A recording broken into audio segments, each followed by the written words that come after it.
আজকে আমরা একাদশ প্রথম বর্ষ ফিনান্স ব্যাংকিং ও বীমা এর প্রথম পত্রের সূচনা চ্যাপ্টার থেকে অর্থায়নের লক্ষ্য টপিকের উপর আলোচনা করব।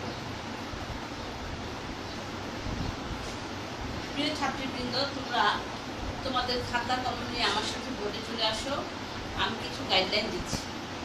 অর্থায়নের লক্ষ্য আমরা জানি, আমরা গত ক্লাসে পড়েছি অর্থায়ন কি, অর্থ সংস্থান কি, ব্যবসায় অর্থ সংস্থান বলতে কি বোঝো, ব্যবসা অর্থ সংস্থানের মূলনীতিগুলো কি কি।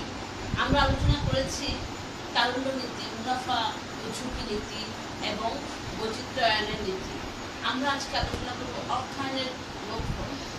আমরা জেনে নেই অর্থায়নের লক্ষ্য প্রধানত দুটি। এক, মুনাফা সর্বোচ্চকরণ। দুই, সম্পদ সর্বাধিকরণ।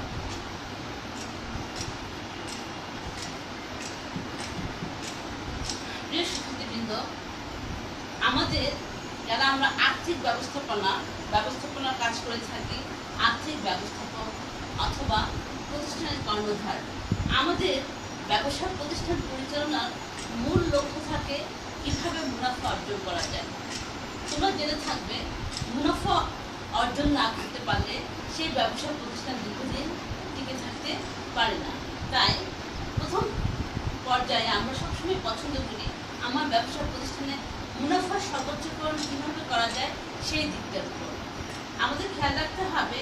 কোথায় বিনিয়োগ করলে সর্বোচ্চ মুনাফা পাওয়া যাবে, কোথায় ঝুঁকি বেশি আমাদের বিবেচনা করতে হবে, কোথায় ঝুঁকি কম আমাদের দেখতে হবে, আমাদের হাতে যথেষ্ট পরিমাণ তারল্য নীতি আছে কিনা, আমরা প্রতিযোগিতামূলক বাজারে টিকে থাকতে পারবো কিনা সেই লক্ষ্য আমাদের আলাদা হবে।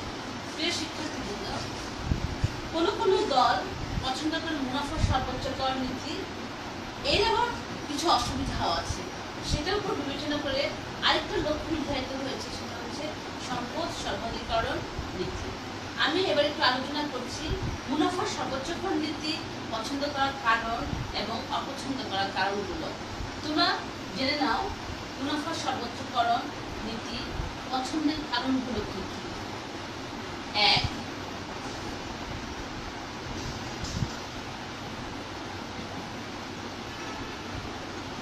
মুনাফা দক্ষতার মাপকাঠি। মুনাফা দক্ষতার মাপকাঠি।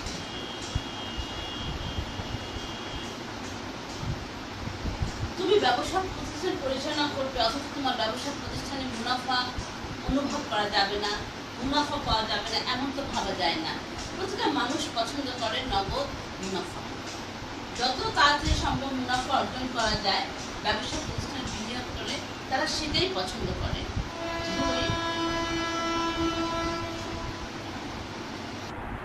আমরা 2 নম্বর মুনাফা সর্বোচ্চকরণের 2 নম্বর পয়েন্টটা নিয়ে আলোচনা করবো, সেটা হচ্ছে সম্পদের দক্ষ বন্টন। প্রিয় শিক্ষার্থীবৃন্দ, আমরা আমাদের যদি পর্যাপ্ত অর্থ থাকে, আমরা যখন বিনিয়োগ করবো, দেখো কোন বিনিয়োগটি সর্বোচ্চ মুনাফা দিচ্ছে সেখানে ঝুঁকে পড়বো।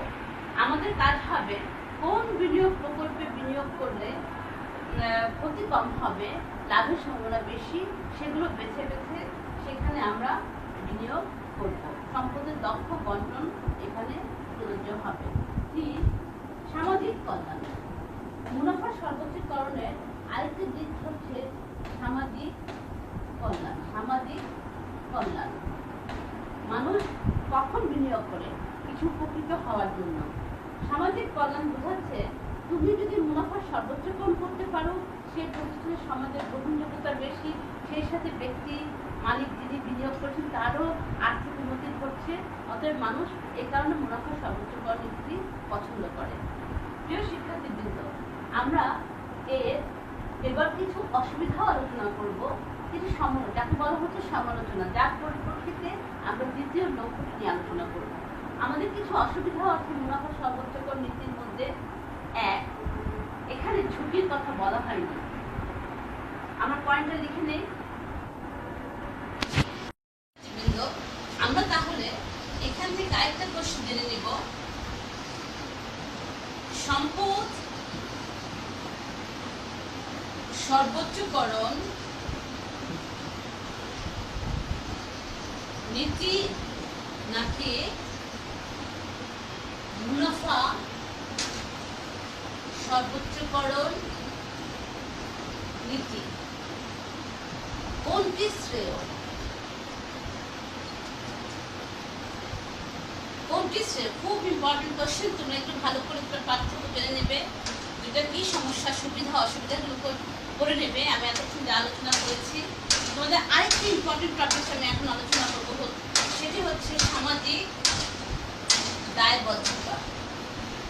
সামাজিক দায়বদ্ধতা।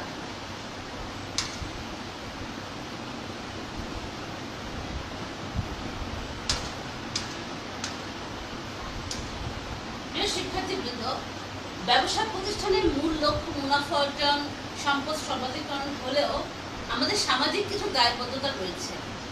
যেমন শুধু মালিক পক্ষ বা শেয়ার হোল্ডারদের সুবিধা অসুবিধা, লভ্যাংশ ইত্যাদি কথা বিবেচনা করলেই চলবে না। আমাদেরকে দেখতে হবে এই প্রতিষ্ঠানের সাথে সংশ্লিষ্ট বিভিন্ন কর্মকর্তা, কর্মচারী, সমস্ত অফিস সহকারী, এছাড়াও পণ্যের গুণগত মান, এর তৃতীয় পক্ষ যেমন বাইরের ঋণদাতা, পণ্য সরবরাহকারী, পণ্য বিক্রয়কারী ইত্যাদি পক্ষগুলোর দিকে আমাদেরকে দৃষ্টি দিতে হবে। এটাই হচ্ছে সামাজিক দায়বদ্ধতা। তুমি কি পণ্য উৎপাদন করলে, কার জন্য করলে, কোন পক্ষ ক্ষতিগ্রস্ত হলো, কোন পক্ষ সুবিধা গ্রহণ করলো, কি পরিমাণ সুবিধা পেল ইত্যাদি বিবেচনা করাও আমাদের একটি ফিনান্সের অংশ বা অর্থায়নের সামাজিক দায়বদ্ধতা রয়েছে। প্রিয় শিক্ষার্থীবৃন্দ, আমি কয়েকটা পয়েন্ট দিচ্ছি, তোমরা লিখে নাও। 1, শ্রমিকদের নিরাপদ কর্ম পরিবেশ। 2, এমন কোনো পণ্য উৎপাদন করা যাবে না বৈধ ও গ্রহণযোগ্য পণ্য উৎপাদন। 3, শিক্ষা চিকিৎসার বিস্তারের কাজ। এছাড়াও সংখ্যালঘুদের জন্য কাজ করা,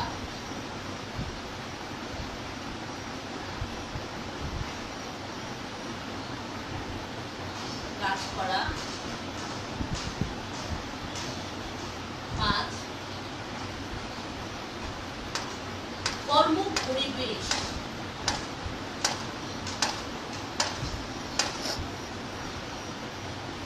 সুনিশ্চিত করা, যেমন পর্যাপ্ত আলো, বাতাস, পয় নিষ্কাশন ব্যবস্থা ইত্যাদি। প্রিয় শিক্ষার্থীবৃন্দ, আমরা সামাজিক দায়বদ্ধতা বলতে যা বুঝাচ্ছি, 1, প্রিয় শিক্ষার্থীবৃন্দ, 1 নম্বর সামাজিক দায়বদ্ধতা বলতে বোঝাচ্ছে যেটা নিরাপদ কর্ম পরিবেশ, অর্থাৎ আমার কর্মকর্তা, কর্মচারী, বিভিন্ন অফিস সহায়ক কর্মচারী বৃন্দ ইত্যাদি যারা আর্থিক প্রতিষ্ঠানের সাথে সংশ্লিষ্ট, স্ব আর্থিক প্রতিষ্ঠানের সাথে সংশ্লিষ্ট, তাদের চাকরি নিরাপত্তা প্রদানের মতো পরিবেশ থাকতে হবে। 2, আমাদের পণ্য বা সেবা এমন হতে হবে যেটি বৈধ এবং গ্রহণযোগ্য হয় সবার কাছে। 3, শিক্ষা ও চিকিৎসার বিস্তারের কাজ করা। আমি শুধু সারা জীবন মুনাফা অর্জন করে যাব, সম্পদ বৃদ্ধি করে যাব, অথচ সামাজিক কোনো দায়বদ্ধতার সাথে জড়িত হব না তা নয়। আমাদেরকে লক্ষ্য রাখতে হবে শিক্ষা চিকিৎসার ব্যাপারে উচ্চ প্রতিষ্ঠান কিভাবে সহায়তা করে সেই দিকটা নিশ্চিত করা। 4, সংখ্যালঘুদের জন্য বিভিন্ন রকমের প্রকল্প সম্পাদন করা। এছাড়াও কর্ম পরিবেশ সুনিশ্চিত করা, যেমন পর্যাপ্ত আলো, বাতাস, পয় নিষ্কাশন ব্যবস্থা ইত্যাদি। প্রিয় শিক্ষার্থীবৃন্দ, আমরা এই পয়েন্টসগুলো থাকলে বুঝবো যে আমরা সামাজিক দায়বদ্ধতা বোঝাতে পেরেছি। আমাদেরকে মেনে নিতে হবে শুধু অর্থই সব কিছু নয়, সেই সাথে যেই অর্থ সংস্থান বা অর্থায়নের মাধ্যমে সমাজ উপকৃত হবে, যে অর্থায়নের মাধ্যমে মুনাফার চাইতে সম্পদের বেশি জোর দিতে হবে। আমাদের দেখতে হবে যে এই প্রতিষ্ঠান দ্বারা সমাজ কতটুকু উপকৃত হচ্ছে সেদিকে নিশ্চিত করতে হবে। আর আমরা এই সব সামাজিক বিষয়গুলোকে সামাজিক দায়বদ্ধতা হিসেবে চিহ্নিত করেছি। প্রিয় শিক্ষার্থীবৃন্দ, অর্থায়ন বেশ কঠিন একটা চ্যাপ্টার। আমরা ফিনান্স, ব্যাংকিং ও বিমা যখন করবো প্রতিটা লাইন বুঝে পড়ার চেষ্টা করবো। খুবই চমৎকার একটা সাবজেক্ট, তোমরা পড়বে। আমি যে প্রশ্নগুলো দিয়েছি সেগুলো দেখবে। আজ এ পর্যন্ত শেষ করছি। আল্লাহ হাফেজ। আমরা তাহলে এখান থেকে আরেকটা প্রশ্ন জেনে নিব। সম্পদ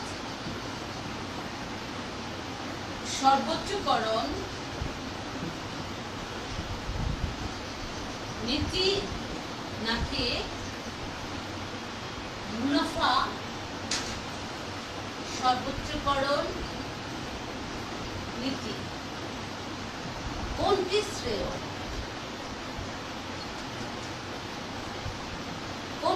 খুব ইম্পর্টেন্ট কোশ্চেন। তোমরা একটু ভালো করে পার্থক্য জেনে নেবে, যেটা কি সমস্যা, সুবিধা, অসুবিধাগুলো করে নেবে। আমি এতক্ষণ যা আলোচনা করেছি, তোমাদের আরেকটি ইম্পর্টেন্ট টপিক আমি এখন আলোচনা করবো, সেটি হচ্ছে সামাজিক দায়বদ্ধতা। সামাজিক দায়বদ্ধতা।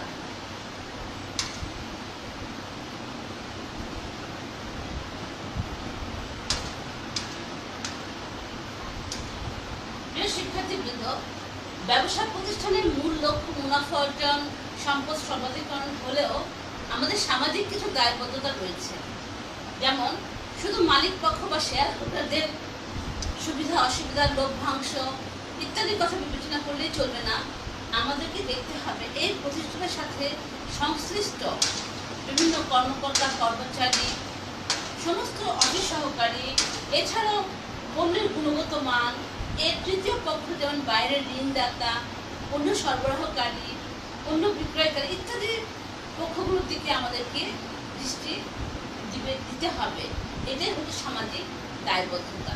তুমি কি পণ্য উৎপাদন করলে, কার জন্য করলে, কোন পক্ষ ক্ষতিগ্রস্ত হলো, কোন পক্ষ সুবিধা গ্রহণ করলো, কি পরিমাণ সুবিধা পেল ইত্যাদি বিবেচনা করাও আমাদের একটি ফিনান্সের অংশ বা অর্থায়নের সামাজিক দায়বদ্ধতা রয়েছে। প্রিয় শিক্ষার্থীবৃন্দ, আমি কয়েকটা পয়েন্ট দিচ্ছি, তোমরা লিখে নাও। 1, শ্রমিকদের নিরাপদ কর্ম পরিবেশ। 2, এমন কোনো পণ্য উৎপাদন করা যাবে না বৈধ ও গ্রহণযোগ্য পণ্য উৎপাদন। 3, শিক্ষা, চিকিৎসার বিস্তারের কাজ। এছাড়াও সংখ্যালঘুদের জন্য কাজ করা,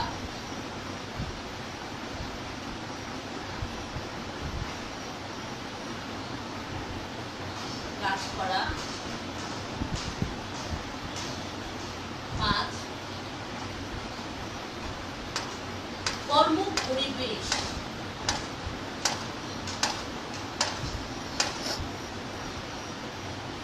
সুনিশ্চিত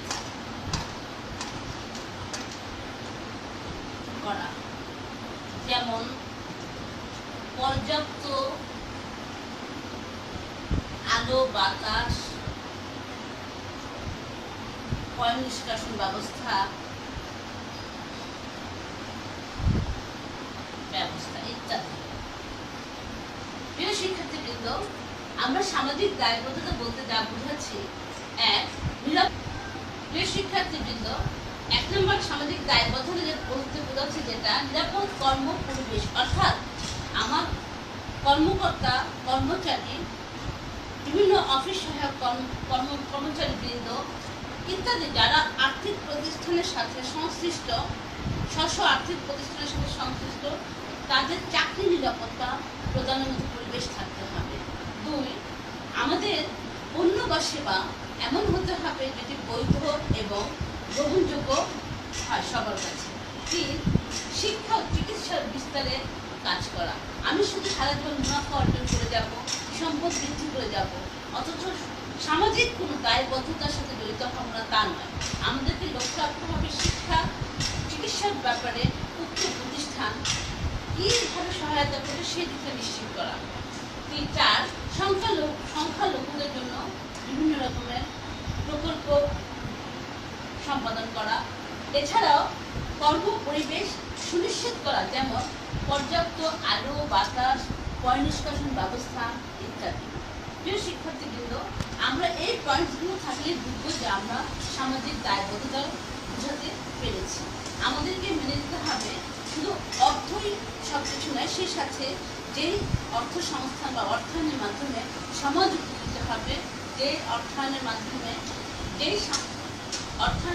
মুনাফার চাইতে সম্পদের বেশি জোর দিতে হবে।